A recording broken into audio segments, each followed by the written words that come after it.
একদম অল্প উপকরণে এত সুস্বাদু আচার তৈরি করা যায়, না দেখলে আপনারা নিজেরাই বিশ্বাসই করবেন না। দুনিয়ার সবথেকে সহজ পদ্ধতিতে আজ আমি তৈরি করে দেখাবো কাশ্মীরি আমের আচার। হ্যালো এভরিওয়ান, আসসালামু আলাইকুম। Welcome back to my channel. Welcome করছি নতুন আরও একটা রেসিপি দেখার জন্য। আশা করছি বরাবরের মতো আমার আজকের রেসিপিও আপনাদের ভালো লাগবে। ভালো লাগলে একটা লাইক দিবেন, চ্যানেলটি সাবস্ক্রাইব করে বেল আইকনটি প্রেস করে দিতে ভুলবেন না। তো বন্ধুরা, চলুন তাহলে আর কথা না বাড়িয়ে মূল রেসিপিতে চলে যাই। শুরুতে আমি এখানে 1 কিলো আম নিয়েছি, আর আমগুলো আমি পরিষ্কার পানি দিয়ে ধুয়ে নিয়েছি। এবার আমি খোসা ছাড়িয়ে নিচ্ছি। দেখেই বুঝতে পারছেন আমি কিভাবে আমগুলোর খোসা ছাড়িয়ে নিচ্ছি।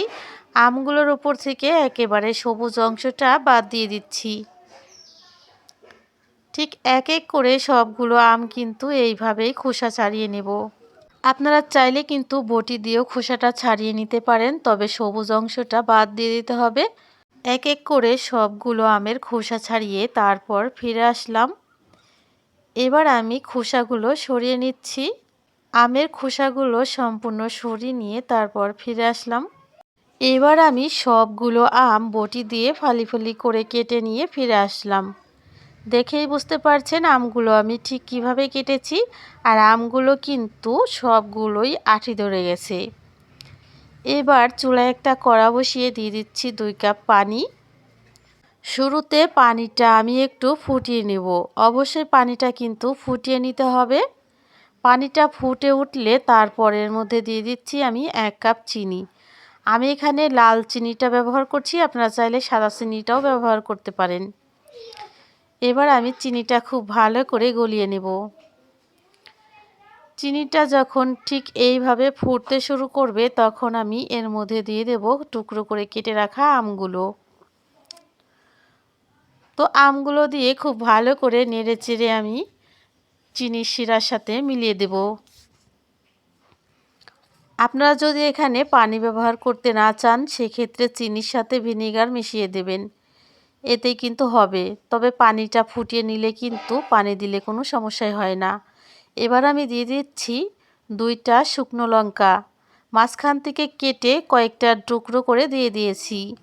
এবার আমি দিয়ে দেব লঙ্কা গুঁড়ো, 1/2 চা চামচ লঙ্কা গুঁড়ো দিয়েছি, এর থেকে বেশি ব্যবহার করা যাবে না।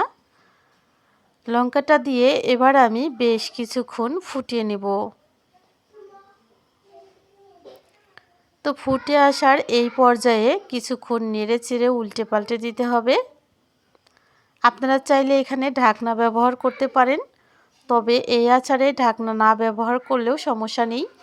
ভিডিও দেখতে দেখতে যারা এত দূর চলে এসেছেন তাদেরকে বলছি, ভিডিওটা ভালো লাগলে একটা লাইক দিবেন, সেই সাথে ভিডিওটি শেয়ার করে রাখবেন। তো একটু পর পর আচারটা ঠিক এইভাবে উল্টে পাল্টে দিতে হবে 2 মিনিট পর পর।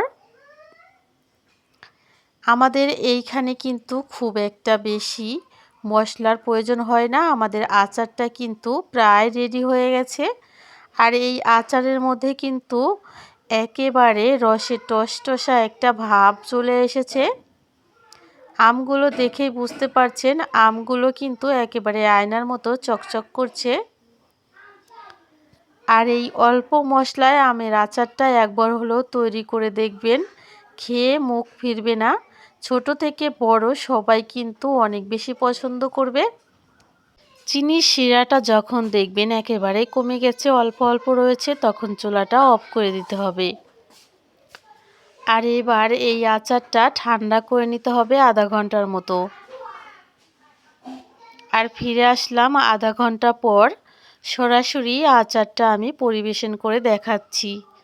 আপনারা যদি এই আচারটা দীর্ঘদিন সংরক্ষণ করতে চান, সেক্ষেত্রে কিন্তু এখানে ভিনেগার ব্যবহার করবেন। কিন্তু এই আচারটা এতটাই সুস্বাদু ও লোভনীয় হয়, চুলা থেকে নামানো মাত্রই কিন্তু শেষ হয়ে যাবে।